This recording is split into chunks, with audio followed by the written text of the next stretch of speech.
kasih Anda masih bersama kami. Pemirsa, Kejari Batola musnahkan barang rampasan dari 35 perkara yang sudah berkekuatan hukum. Inkrah Van Gewich, Rabu 25 Juni di Maramahan. Kejaksaan Negeri Barito Kuala kembali menunjukkan keseriusan dalam menangani perkara hukum melalui kegiatan pemusnahan barang bukti hasil rampasan yang telah berkekuatan hukum tetap, Inkrah Van Gewich. Kegiatan pemusnahan kali ini digelar di halaman kantor Kejari Batola. Pemusnahan barang bukti ini merupakan agenda rutin yang dilaksanakan oleh Seksi Pemulihan Aset dan Pengelolaan Barang Bukti, PAPBB. Kepala Kejaksaan Negeri Batola dalam sambutannya yang dibacakan oleh Kasih PAPBB, Maharshika Prima Rosadi, bahwa pemusnahan ini merupakan bentuk transparansi dan akuntabilitas terhadap penanganan barang bukti yang telah memiliki putusan hukum tetap. Kami berkomitmen untuk menjalankan tugas secara profesional dan sesuai ketentuan hukum yang berlaku. Barang bukti rampasan dimusnahkan berasal dari 35 perkara yang telah memiliki kekuatan hukum tetap sejak Januari hingga Mei 2025, serta beberapa perkara sebelumnya. Adapun barang bukti rampasan antara lain sabu-sabu 91,27 gram, 2 bilah senjata tajam, 12 lembar pakaian, 112 barang bukti lainnya yang berasal dari berbagai perkara pidana. Proses pemusnahan dilakukan dengan metode ramah lingkungan, seperti pelarutan dan penghancuran yang sesuai dengan prosedur hukum dan tidak menimbulkan dampak negatif terhadap masyarakat. Untuk barang bukti atau barang rampasan yang sudah mempunyai kekuatan hukum tetap tersebut yang kami musnahkan pada kali ini, salah satunya adalah barang bukti narkotika, yaitu berupa sabu, itu sekitar 91,23 gram, kemudian ada beberapa bilah senjata tajam, dan juga tentunya barang-barang lainnya yang kita musnahkan dengan cara yang friendly atau yang sahabat dengan lingkungan. Syarfani melaporkan untuk Banjar TV.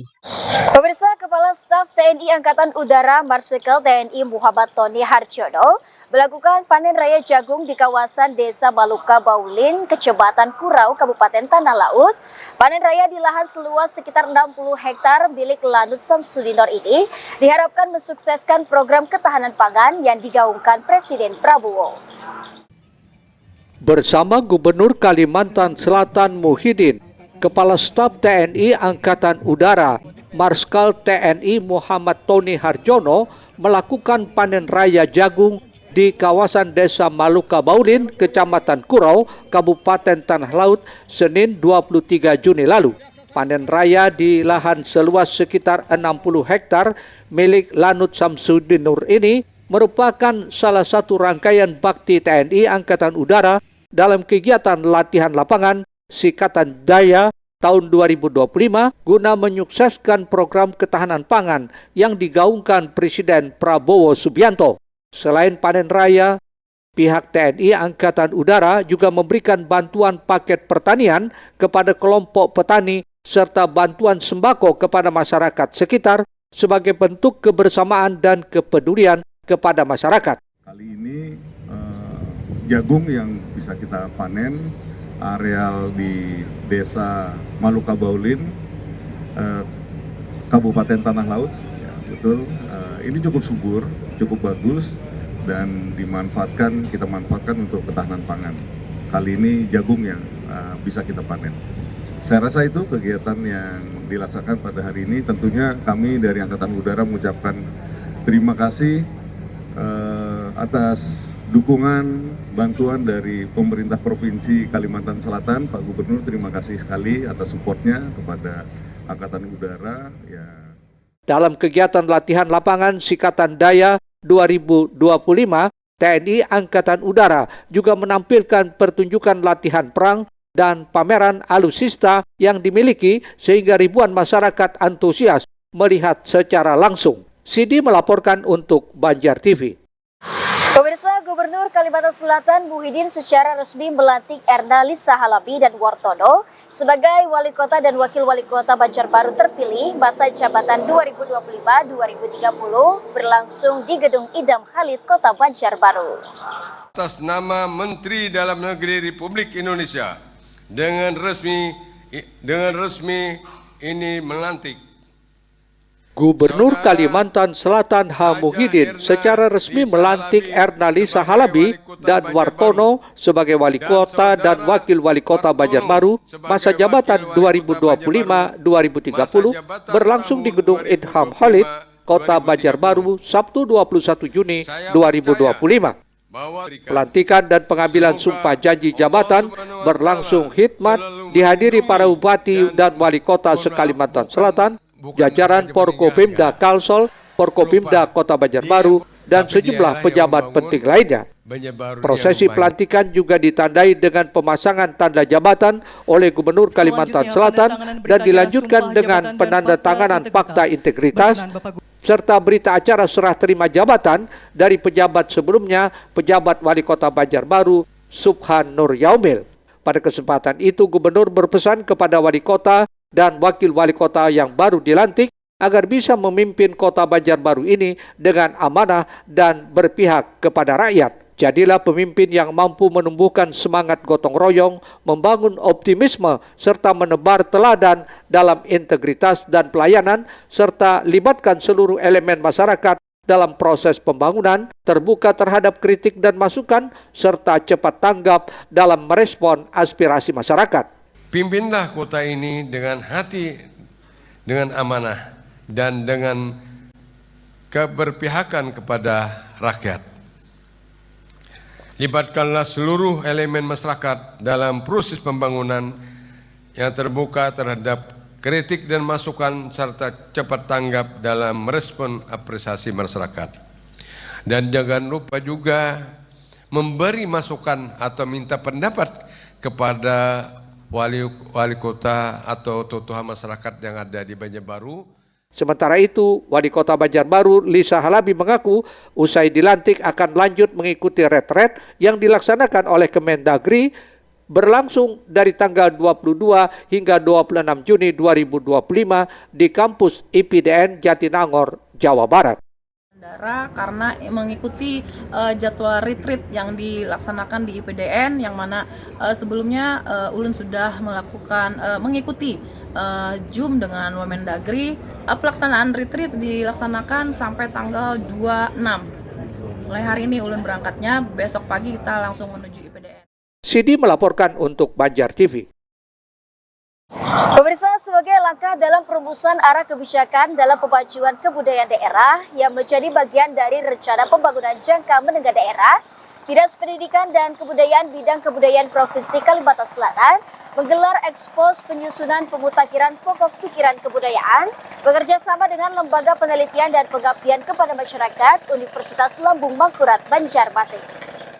Mewakili PLT Dinas Pendidikan dan Kebudayaan Provinsi Kalimantan Selatan, Sekretaris Hadeli Rosyadi membuka secara resmi penyusunan pemutakhiran pokok pikiran kebudayaan daerah yang digelar bidang kebudayaan Disdikbud Kalsel berlangsung di salah satu hotel di Banjarmasin, Kamis 26 Juni 2025. Pokok pikiran kebudayaan daerah sendiri merupakan dokumen penting yang menjadi dasar dalam upaya pelestarian, pengembangan, dan pemanfaatan kebudayaan daerah dalam menjaga nilai-nilai budaya lokal sebagai warisan yang perlu dilestarikan, di samping juga memberikan manfaat bagi masyarakat secara luas.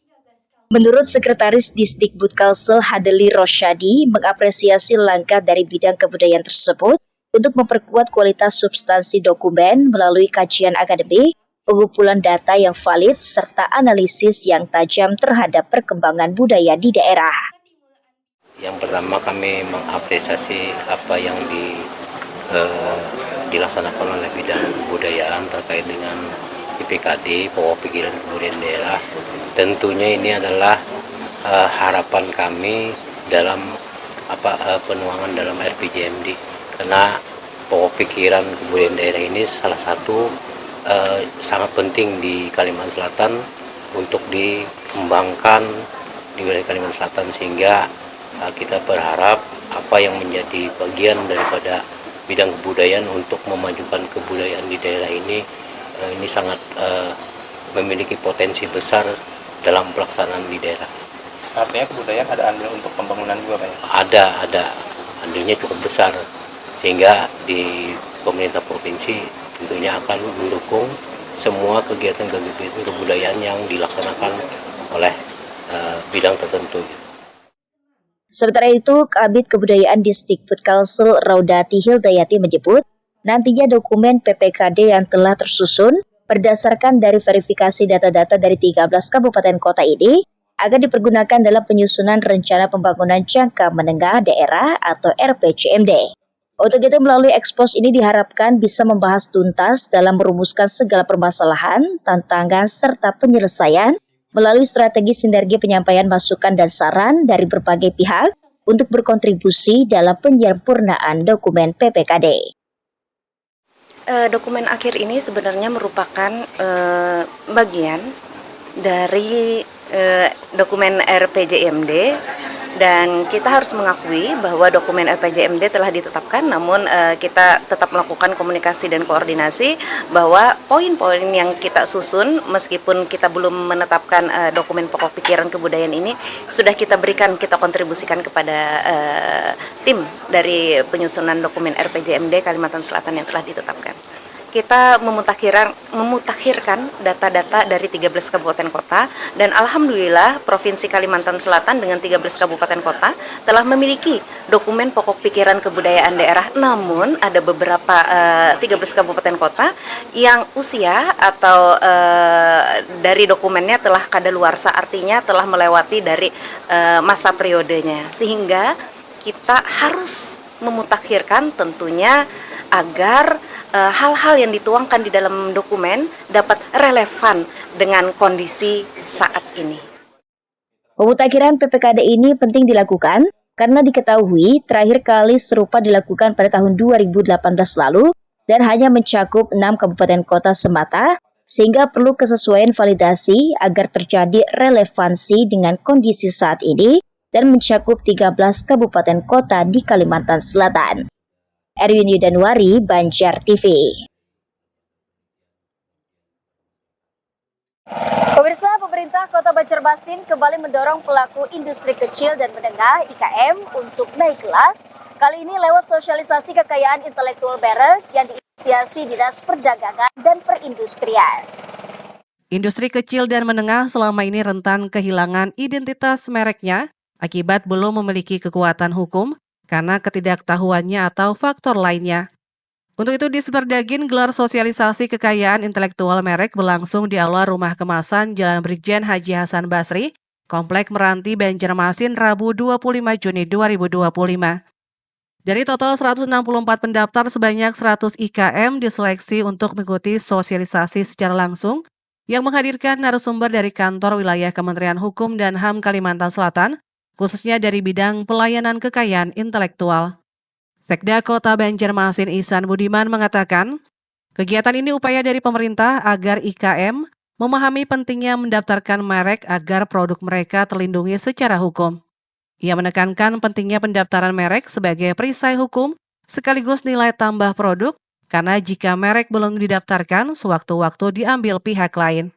Merek ini sudah menjadi pelindungan tersendiri bagi seluruh IKM kita.